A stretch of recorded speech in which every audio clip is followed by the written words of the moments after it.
Hello. Hello everybody. November 2011, part 2 of the one you just watched, if you've watched it. If you haven't, don't worry, because you'll catch up. We've now been on holiday with my family in October, had a lovely time, and now comes the point where Mark and myself have a conversation at home when we're back. What do we do from here? We don't want to be part of this anymore. We need to make some serious decisions and some serious conversations need to happen. So we do.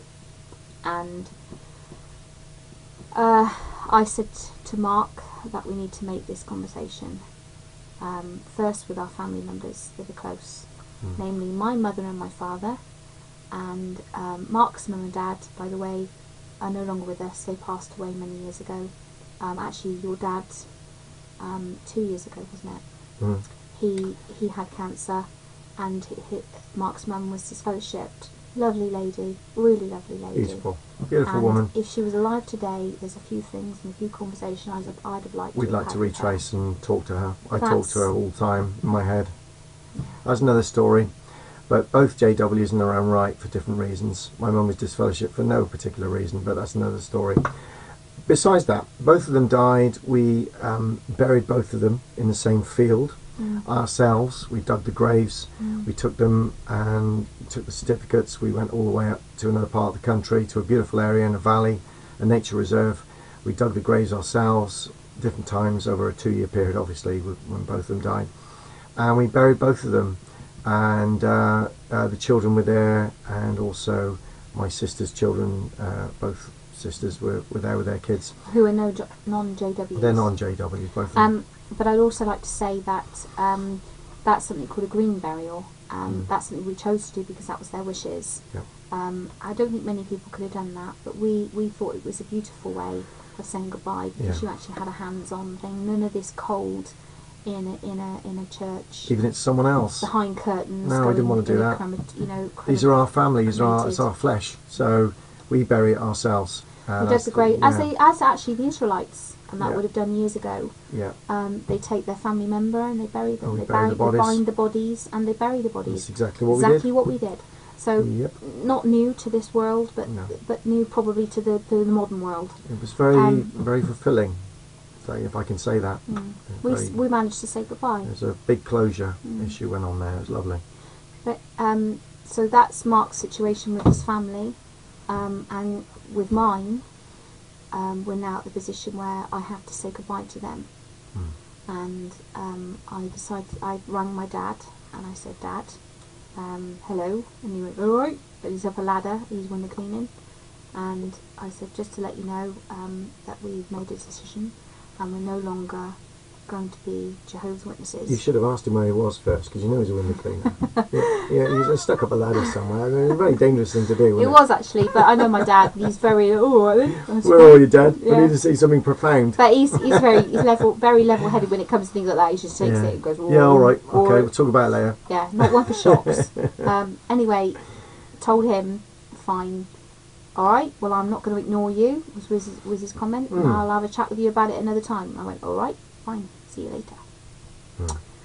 My mum, we were actually on our way to my hairdressers at the time, which was our hairdressers for a number of years. Lovely lady, really salt of the earth. Couldn't ask for a better, more down to the earth sort of person. Brilliant. Talk about anything with her, and she takes it all with positive. She's been through a lot herself. Yeah, so I think when you've been through situations in your life, it makes you open to every situation that comes your way, and she's very wise. And she's brilliant at remembering things. I don't know how she does it. That's a brilliant mind on her. Walking encyclopedia. Brilliant. Oh, she's amazing. I'm very jealous, actually, of her mind. That's because she's a hairdresser. She picks up all this information as well. Oh, she's feeding off the mind. She's cutting the hair. Yeah, it's very good. Anyway, you need positive people around you when you're making decisions. Yeah. You do, if you can. So, going to her home, I took the opportunity because my mum was driving.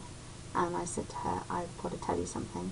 I don't know quite how to broach the subject." I think she knew, because she started to well up in her eyes, and she said, "I've got a feeling I know what you're going to say, but do I need to stop the car first?" And I said, "Well, it's up to you. Do you want me to stop? Do you want me to stop and then talk to you when we stop?" And she said, "No, tell me now." So I went ahead and I told her, and I said, "Mark and I have made a decision that we no longer wish to be part of this organisation, which is known as Jehovah's Witnesses.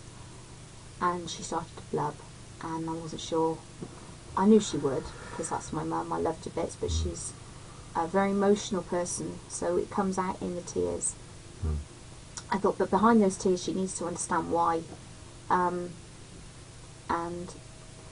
so I gave her a bit of time, and then we got to our hairdressers, and she said to me, I said, "You coming in?"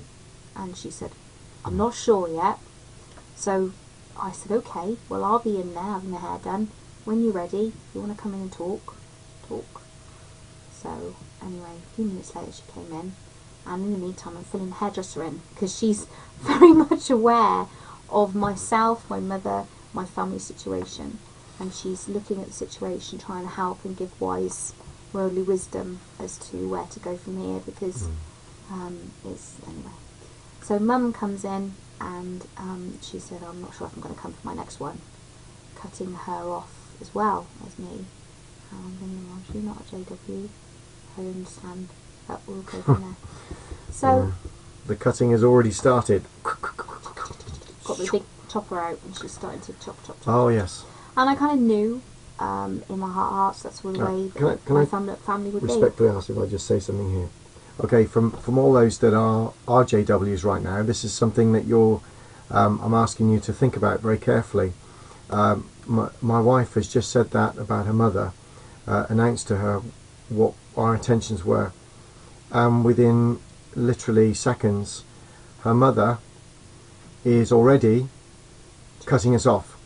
She is slicing us out of her life. She's going through all of those calculations, all the things she needs to do to get us out of her life. Now, all we've said is, at this point, I'll remind you all as JWs, if you are watching this, is that we've said we're changing, we're coming out of this religion. We're not, Mum, I still love you, but we're coming out of the religion, not you, not my mother. I love you, Mother. So her mother automatically goes and starts to dissolve what relationship she has with her daughter. Sorry, but I had to say that because those are the people that we need to sort of relate to right now that are listening to this. You say what you want to say, honey. It's brilliant when you come in like that, because no, it's good. To interrupt, but no, you're not interrupting, because you're adding things that I may miss in my trying to get everything in these few minutes we have on each episode. Well, we can always do another part 3. People can stay awake. Yeah, anyway, so I've now announced it to my mum. My mum's trying to calculate in her head where we go from here. She's trying to calculate with how she reacts to me, which is fine. I've had a bit more time to think about it than her, and I know this is what her reaction is going to be. I kind of computed that already, and I almost had plans on walking back the 12 odd miles home rather than her driving me. I was even thinking, how do I get home? Well, your hairdresser. She leaves me there. She would have dropped me home, but that's not the point. I was. That's how. I nearly said her name then. I'm glad I didn't. That's how calculated I was in my head. How do I get home? Anyway, my hairdresser then said, "Do you want to make another appointment?" Said that to my mum as well. My mum went, "Oh, well, I might be busy. So I'm thinking, alarm bells. Here we go. Anyway, going off the subject, back onto the subject. I've now told my mum. And I said, I've got it. She said, "How are you going to tell Grandma?" I said, "I don't know yet. I'll see how the flow goes." She said, "Well, anyway, I'll leave it up with you. And if you made a firm decision, can't you just change your mind? Is this Mark or is this you? Are you just going along with him?" And I went, "No, this is my decision. I'm strong enough now, wise enough and ugly enough to know when I know something's right or wrong, and I have made a decision in this particular instance that this is not something for me as an individual, not as a family member, but as an individual. I've learnt too much now. I can't carry on with something I found is false." Right. Just on that point, retrace a few seconds. You said, "I've learnt too much now to go back," and this is an interesting point.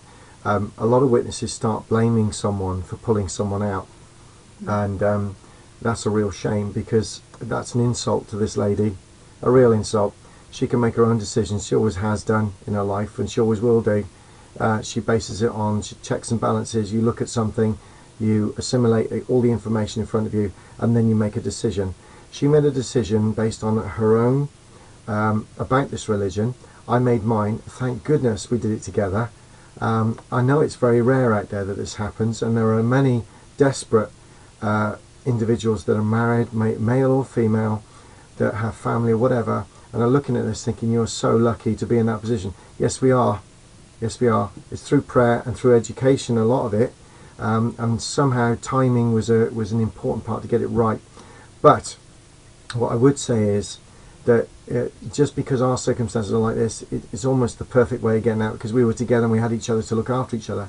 But that doesn't mean that you're on your own, because there's lots of ways out of this where you can grab a lot of friends. But I'll let my wife continue now.